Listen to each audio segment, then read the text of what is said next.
महाराष्ट्र में आस्था अनलॉक। जी हां, 16 नवंबर यानी कि सोमवार से महाराष्ट्र में सभी धार्मिक स्थलों को खोलने की इजाजत मिल गई है।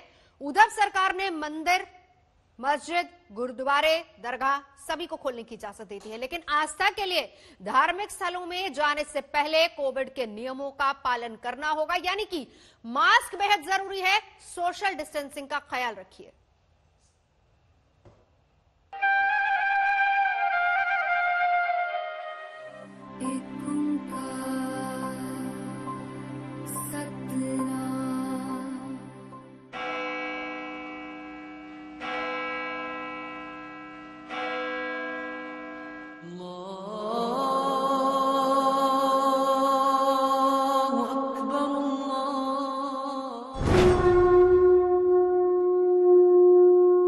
महाराष्ट्र के मंदिर में फिर कर सकेंगे पूजा।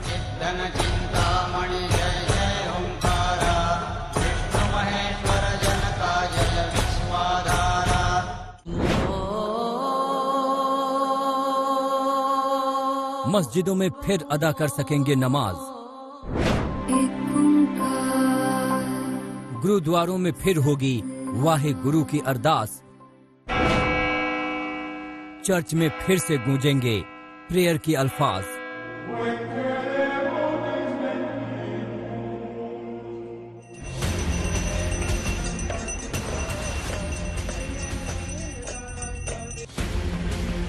करीब 8 महीनों से धर्म मजहब के ये पवित्र रास्ते जैसे पाबंदी के पहरे में थे। कोरोना के चलते यहाँ पूजा नमाज की मनाही थी, लेकिन दिवाली के शुभ दिन सरकार ने सारे बैन को हटाने का फैसला करके लोगों की मुराद पूरी कर दी। ये एक अच्छा निर्णय महाराष्ट्र सरकार ने लिया है और ख़ास तौर पे जब कोरोना के मरीजों की संख्या बहुत कम हो रही है, तो मुझे लगता है कि सरकार ने भी सोच समझ के मंदिर खोलने का निर्णय किया है या हर प्रार्थना स्थल खोलने का निर्णय किया है। कोरोना ने पूरे महाराष्ट्र को इस कदर घेरा कि राज्य भर में धार्मिक स्थल पाबंदी में कैद हो गए। अब सरकार के फरमान के हिसाब से 16 नवंबर से बंद पड़े ताले खुल जाएंगे। अगर आप अपने धार्मिक स्थल जाकर अपने खुदा, भगवान, ईश्वर, गॉड को याद करना चाहते हैं तो कोरोना से बचाव के तमाम प्रोटोकॉल का पालन करना होगा। जैसे सोशल डिस्टेंसिंग के नियम का पालन सुनिश्चित करना होगा। धार्मिक संस्थानों में ज्यादा भीड़ लगाने की इजाजत नहीं होगी। मास्क पहनकर धार्मिक संस्थानों में जाने की इजाजत होगी। सुरक्षा के लिए धार्मिक संस्थानों का प्रशासन फैसला ले सकेगा। इस वक्त मैं हूँ सिद्धिविनायक मंदिर पर और यहाँ पर भी जल्द ही महीनों बंद रहने के बाद ये मंदिर अब जल्द ही खुलने वाला है। महाराष्ट्र सरकार का आग्रह यही है श्रद्धालुओं से कि वो मंदिर आए, जरूर आए, लेकिन सोशल डिस्टेंसिंग मेंटेन करें और मास्क पहने। जब हमने सिद्धिविनायक के ट्रस्टी से बात की तो उनका भी यही कहना है कि किस तरह से मॉडलिटीज होंगी, कैसे आएंगे श्रद्धालु, क्या क्या होगा, कहाँ सैनिटाइजर्स रखे जाएंगे। महाराष्ट्र में मंदिरों और धार्मिक स्थलों पर पाबंदी का ताला बीजेपी को मंजूर नहीं था। यहां तक कि मंदिरों को खोलने को लेकर तमाम संगठन आंदोलन में कूद गए। राज्यपाल बनाम सीएम की जुबानी जंग भी तेज हो चली। अब धार्मिक स्थलों के ताले खोलने से पहले सियासी विवादों की नई चाबी भी तैयार है। सरकार से गुहार लगा रहे थे, हाथ में घंटा बजा बजा करके सरकार को कह रहे थे कि लोगों की श्रद्धा को, आस्था को, भाव को समझो, नियमों के तहत मंदिर खोलो।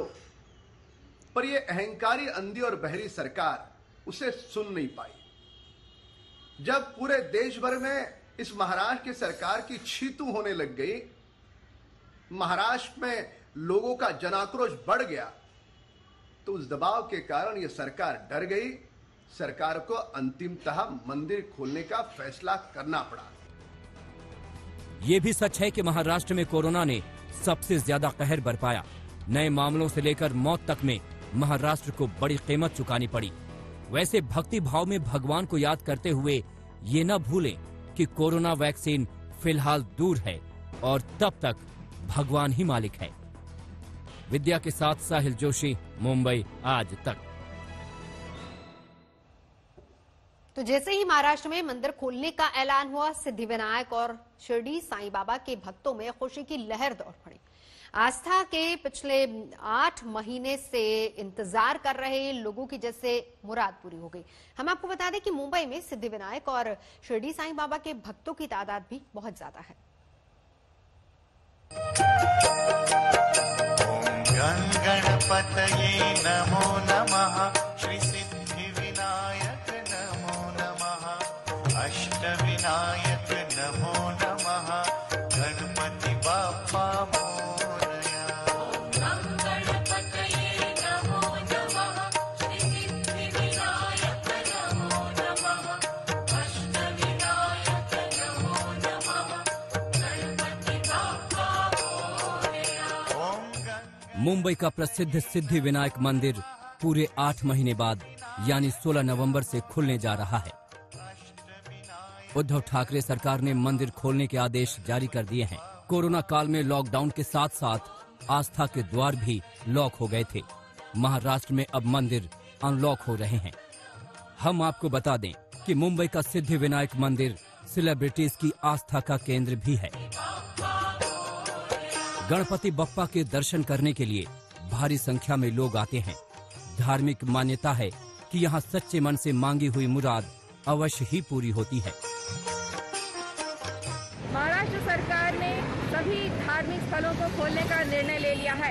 इस वक्त मैं हूँ सिद्धिविनायक मंदिर पर और यहाँ पर भी जल्द ही महीनों बंद रहने के बाद ये मंदिर अब जल्द ही खुलने वाला है। महाराष्ट्र सरकार का आग्रह यही है श्रद्धालुओं से कि वो मंदिर आए, जरूर आए, लेकिन सोशल डिस्टेंसिंग मेंटेन करें और मास्क पहने।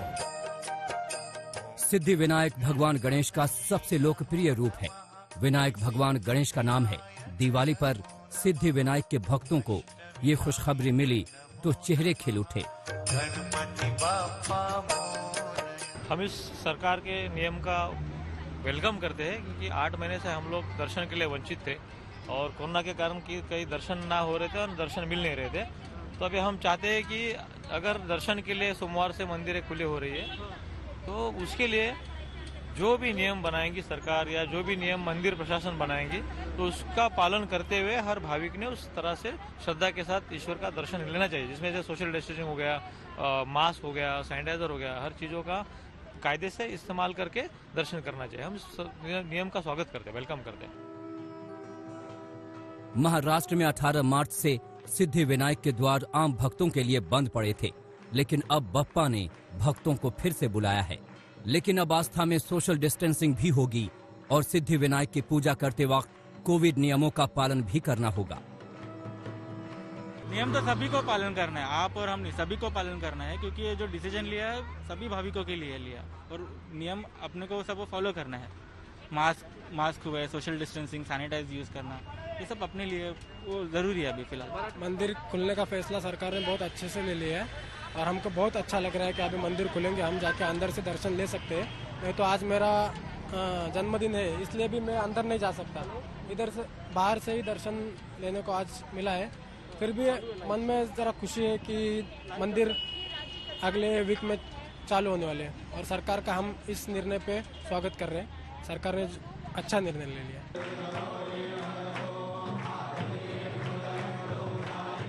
सिद्धिविनायक मंदिर पहले छोटा हुआ करता था, लेकिन अब इसका पुनर्निर्माण हो चुका है। करीब 1 दशक पहले यानी 1991 में महाराष्ट्र सरकार ने सिद्धिविनायक के निर्माण के लिए 20,000 वर्ग फीट जमीन दी थी। इस मंदिर में 5 मंजिल हैं। दूसरी मंजिल पर रोगियों का फ्री इलाज के लिए अस्पताल मौजूद है। इसी मंजिल पर रसोई घर भी है। इस मंदिर में गर्भगृह भी है। हम आपको बता दें कि 1 महीने पहले मुंबई में सिद्धिविनायक मंदिर, शिरडी में साईं बाबा मंदिर और पुणे में तांबड़ी जोगेश्वरी मंदिर के बाहर मंदिर खुलवाने के लिए बीजेपी कार्यकर्ताओं ने अनशन किया था। सिद्धिविनायक मंदिर में घुसने का प्रयास कर रहे करीब 1 दर्जन बीजेपी कार्यकर्ताओं को पुलिस ने हिरासत में भी लिया था। और अब जाकर उद्धव ठाकरे सरकार ने महाराष्ट्र के धार्मिक स्थलों को खोलने का फैसला किया है। ओम साई नमो नमः, श्री साई नमो नमः, जय जय साई नमो नमः, सद्गुरु साई नमो नमः। इस वक्त खुशी शिरडी वाले साईं बाबा के भक्तों में भी है। पूरे 8 महीने बाद शिरडी वाले साईं बाबा का मंदिर भी खुलने जा रहा है। हम आपको बता दें कि यहाँ रोजाना हजारों लोग साईं बाबा की आस्था में शीश झुकाते हैं। शिरडी साईं मंदिर देश के अमीर मंदिरों में से एक है। कहते हैं बाबा से कभी कोई खाली हाथ नहीं लौटता और बदले में भक्त बाबा के लिए खजाना भरते हैं। दिवाली के मौके पर शिरडी साईं मंदिर को फूलों, गुब्बारों और सतरंगी लाइटों से सजाया गया, लेकिन भक्तों की वीरानगी थी। लेकिन अब ये वीरानगी भी 16 नवंबर से खत्म हो जाएगी और साईं बाबा से मुरादें मांगने के लिए भक्त झोली फैलाए चले आएंगे। मुंबई से विद्या के साथ आज तक ब्यूरो। वैसे बता दें कि सिर्फ मंदिर ही नहीं बल्कि दरगाह भी 16 नवंबर से खुलने जा रहे हैं। मुंबई के वर्ली में समंदर में बनी हाजी अली की दरगाह भी आम लोगों के लिए खोल दी जाएगी। वैसे कहते हैं कि हाजी अली के दरबार में जो भी आता है कभी खाली हाथ नहीं लौटता। मुंबई में माहिम दरगाह के खुलने से भी लोग बेहद खुश हैं।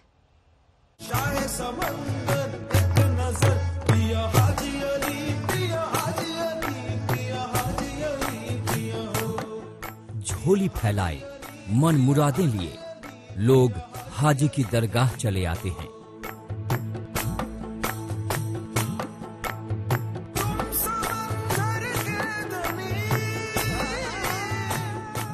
लेकिन कोरोना के चलते लॉकडाउन में 18 मार्च से हाजी अली की दरगाह को भी बंद कर दिया गया था।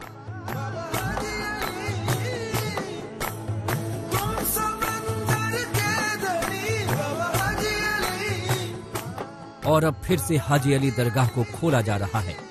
हम आपको बता दें कि मुंबई के समंदर में बनी हाजी अली की दरगाह को world book of records London में जगह दी गई है, जो दुनिया के सबसे अधिक विजिटिंग तीर्थ स्थलों में से एक है।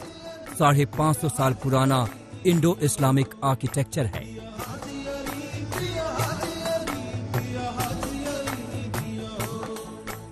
जैसे ही महाराष्ट्र के उद्धव ठाकरे सरकार ने सभी धार्मिक स्थलों को अनलॉक करने का फैसला सुनाया, हर कोई खुश है।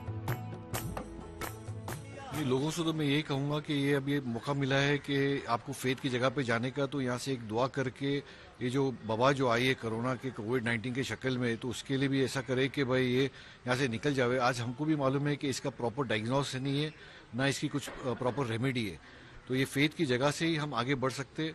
और ये भी मैं लोगों को बोलूँगा कि you should take the ownership of things और अपने आप पे लेके कि कैसा अपने आप को संभाल के हर चीज़ करना चाहिए। Don't depend on anybody else. अपने आप को खुद प्रोटेक्ट करे और हमारे साथ में कोऑपरेट करे और सबको मौका मिलेगा यहाँ अंदर जाने का और यहाँ से अच्छी एक फिजा रहेगी। 15वीं शताब्दी में मुंबई के वर्ली में बनी हाजी अली की दरगाह चारों ओर समंदर से घिरे होने के बावजूद कभी नहीं डूबती। हाजी अली की दरगाह तक पहुंचने के लिए लोगों को सीमेंट के बने लंबे पुल से गुजरना पड़ता है। कहा जाता है कि पीर हाजी अली जब पहली बार अपने घर से निकले थे तब उन्होंने वर्ली के इसी इलाके में अपना ठिकाना बनाया था।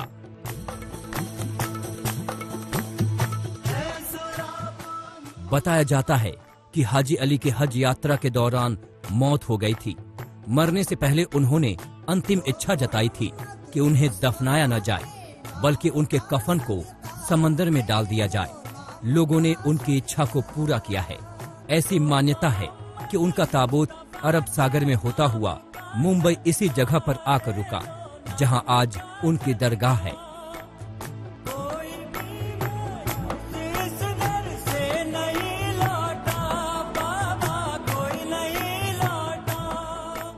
और ये है मुंबई में माहिम दरगाह।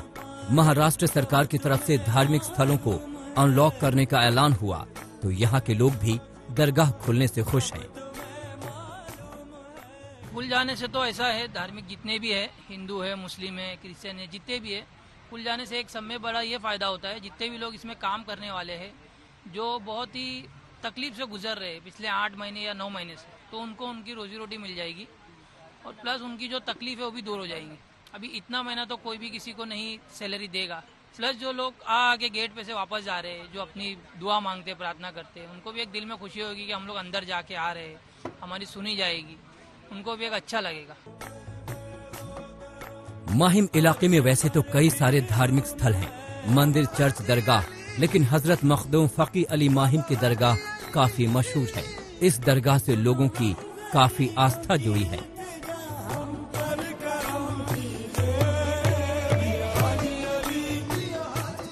आज तक ब्यूरो।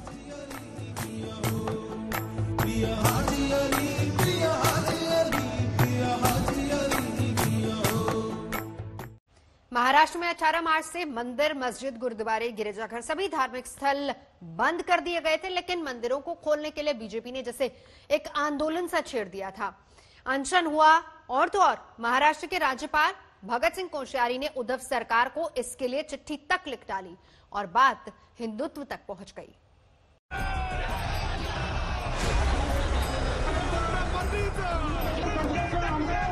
ये महाराष्ट्र सरकार द्वारा बहुत ही घृणित कार्य है। क्या माननीय मुख्यमंत्री जी का यही हिंदुत्व है?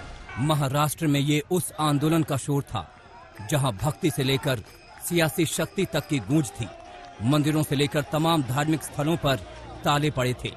उद्धव सरकार के इसी फैसले ने तमाम साधु संतों को आक्रोश से भर दिया था और उनकी मांगे सीधे सत्ता से सवाल करती रहीं। जितने भी मंदिर है वो खुले, और अगर बंद हो रहा है तो शराब की दुकानें भी बंद हो, बार भी बंद हो। मुंबई से लेकर महाराष्ट्र के तमाम शहरों तक में संत समाज मंदिर खोलने की मांग पर अड़ गए। उधर सियासत भी भक्ति में भाव विभोर हो रही थी। राजभवन से लेकर सीएम निवास तक के बीच चिट्ठी पत्री की शक्ल में धर्म और धर्मनिरपेक्षता पर लिखा पढ़ी होने लगी। राज्यपाल कोश्यारी ने सीएम उद्धव को खत लिखकर उनके हिंदुत्व से लेकर धर्मनिरपेक्षता तक पर कलम चलाई तो सीएम और शिवसेना आग बबूला हो गई। जवाबी खत में राज्यपाल से पूछा गया कि हिंदुत्व को लेकर उनके सर्टिफिकेट की आखिर जरूरत क्यों? लेकिन विवाद तो शुरू है। माननीय राज्यपाल महोदय ने जो बात कही है पत्र के द्वारा, वो धर्मनिरपेक्ष जो है आपका मूलभूत तत्व है आपके राज्य घटना का, उसके खिलाफ है। ये ठीक नहीं हमें लगता। हमें ये लगता है कि अभी उन्होंने जो बात कही है, उन्होंने जो खत लिखा है माननीय मुख्यमंत्री महोदय को, क्या उनकी ये भाषा माननीय राष्ट्रपति महोदय को मान्य है? ऐसा सवाल हमारा है। आज समय आ चुका है कि उद्धव ठाकरे जी आपको हिंदुत्व का प्रमाण पत्र और पाठ राज्यपाल महोदय से लेने का समय आ चुका है। आप इस बात को नकार नहीं सकते हो कि हिंदू हृदय सम्राट बाला साहेब ठाकरे जी के विचारों से आपने प्रताड़ना कब की कर चुके हो। एक तरफ साधु संत और बीजेपी मंदिर खोलने की मांग के साथ मोर्चे पर अड़े थे, तो कोरोना के मामलों को लेकर सरकार अपने फैसले पर डटी थी। सीएम और राज्यपाल में खतो किताबत के शब्द सियासी मर्यादा से बाहर जा रहे थे। अब सोमवार का वो दिन आ चला है। अब सारे धार्मिक स्थल फिर गुलजार होंगे। तब शायद सबसे बड़ी दुआ या प्रार्थना यही होगी कि इस कोरोना को भगाओ, हमारी जान बचाओ। आज तक ब्यूरो।